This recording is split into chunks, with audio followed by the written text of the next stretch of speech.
for Butler is simply one of a whole variety of what he calls mental propensities.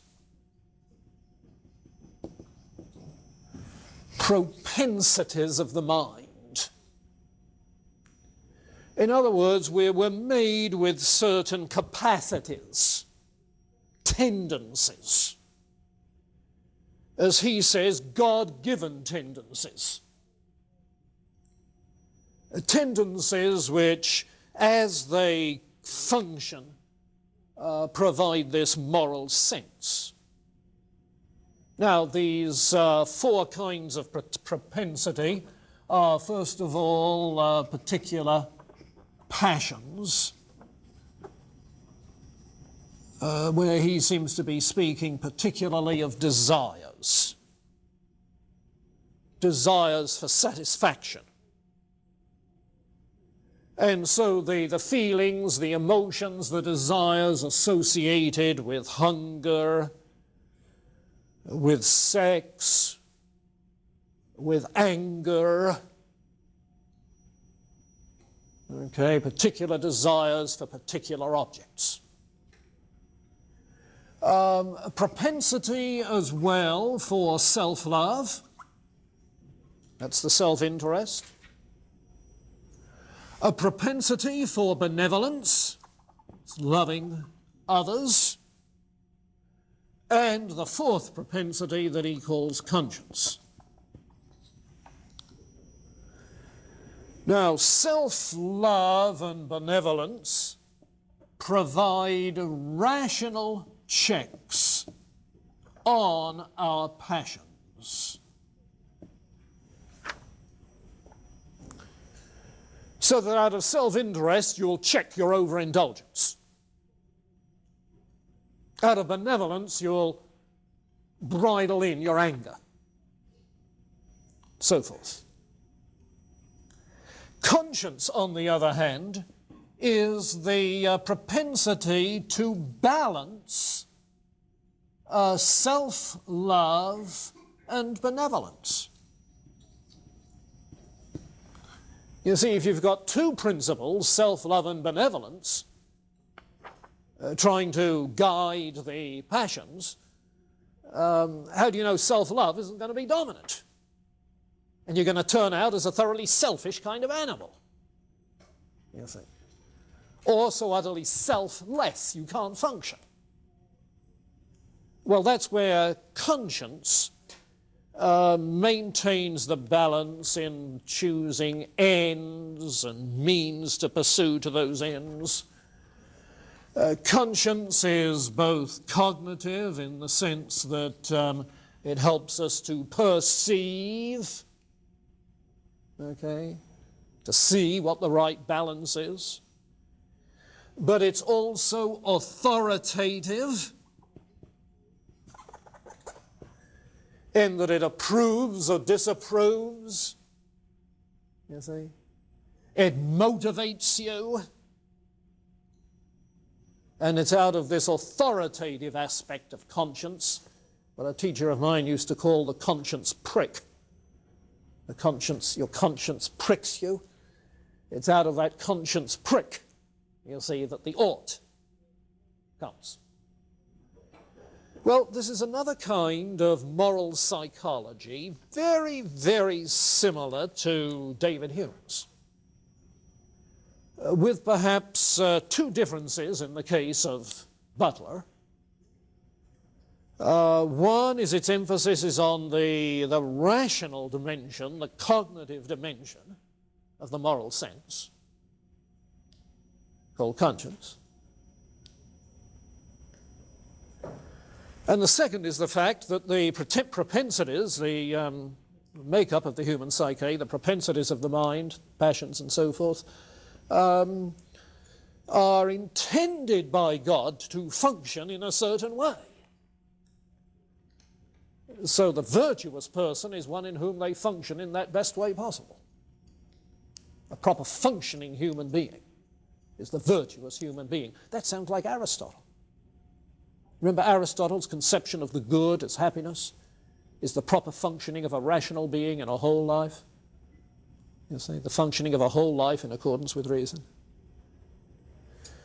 So it seems to have an Aristotelian flavor, but it's a moral psychology of this sort.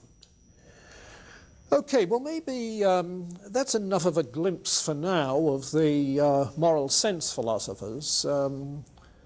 They used to be the object of a great amount of study.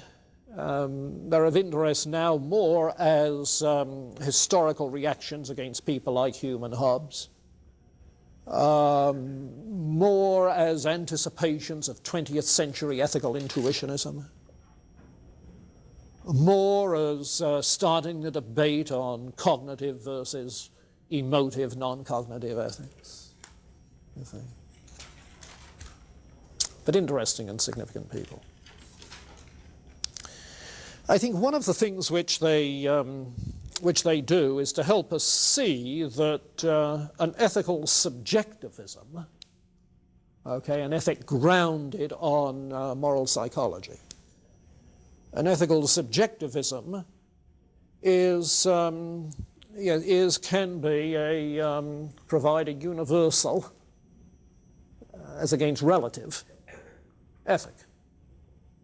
You see. That's so in Hume, but it's even more so, I think, in these people. You might wonder about the biblical use of the term conscience. I'm inclined to think that Butler has packed a lot more into the word conscience than the New Testament does. Where, if I'm not mistaken, the word itself, which is syneidesis,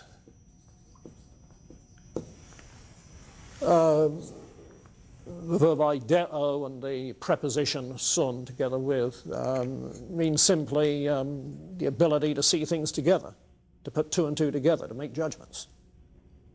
You see.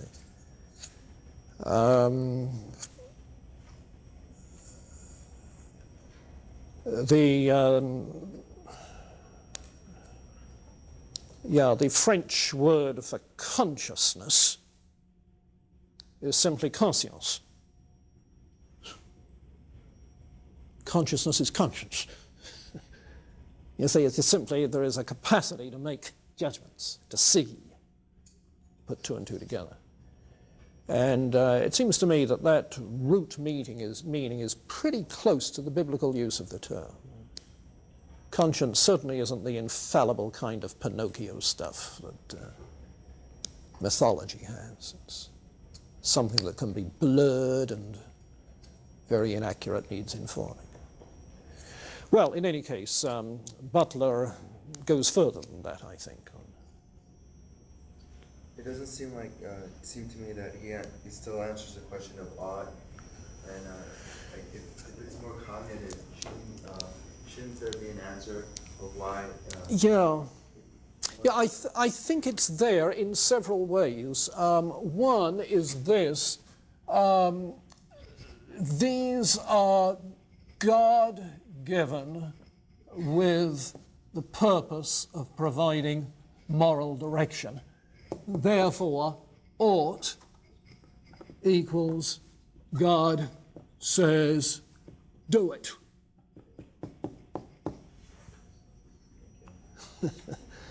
You see? And the other is down here with regards to this approve or disapprove. You see, because if this moral sense is a capacity for making moral judgments, you see, this is okay, it passes muster, that's awful, don't do it, you see, then it's intrinsic in that very approbation, sense of approbation, disapprobation. Yeah. So the way in which you are made to function cries out its command. Yeah, I think that's the way he'd respond to that. You know, and if you find that a little bit odd, I'd find it hard to credit. Ask yourself, if there's anybody here, or for that matter, get a much larger audience, any sort of mixed audience, anybody here who morally approves of torturing innocent infants for sheer sadistic delight of watching them scream in torment and watching their mothers go crazy in anguish. Obviously, there are some things that every human being is going to revolt against. Well, it's that sort of psychological phenomenon that underlies this. Maybe there are exceptions to that. Just like the Satanist clubs or the groups, what they do. Yeah. And then the question arises, what do you do with some of these exceptions? Do you just find other cases where they are benevolent? You see? Or do you, in those cases, say, as I think Butler would, there's something that's not functioning right. You see, and we have that way of talking about it in moral psychology today. We say there are certain people who, for whatever reasons, are morally non-functional. They just have no capacity of saying right and wrong. They have no moral sensitivity at all. That apparently for whatever psychological, biological reasons. Troy. I'm wondering how Hume, especially, not so much with the moral sense of life, Yes. but how they can get a substantial, a normative, universal ethic out of The content of it. How much really can we all agree on that moral sense agrees on? Yeah. Torturing infants, yes, but how do you make Yeah. sense out of that? That's a very apt question. But I think, as with any other question asking about what's relative and what's universal, you have to distinguish. Do you mean would they all handle these cases in exactly the same way, a particular case? Are you talking about a particular case? Are you talking about general rules with regards to areas of responsibility, like a rule against killing, to which there may be exceptions in some cases, but a rule against killing? Or are you talking of exceptionless principles, like the principle of benevolence? You see. Because whatever the basis on which the principles lie, you see, the relativism is going to occur at some of these, you see. And I think that what these moral sense philosophers are saying is that what is plainly universal is there. Overall moral principles like benevolence, you see, like a limited self-interest. Those are overall moral principles, which generate general rules. I mean, what constitutes benevolence is very subjective, so. No, what constitutes it is doing what you believe to be good for other people, and doing it out of the wish to do good. Right, but what you believe to be good is subjective. Yeah, but you see, what you believe to be good is going to depend on a lot of cases in any ethic. Take a commandment, thou shalt not kill. What is killing? Does it include eating chicken? Does it include cutting the grass? You see? No, you've got to define it. You see? And defining it in context, in the case of the commandment, it's plain that to the general rule against killing, there are exceptions that are allowed.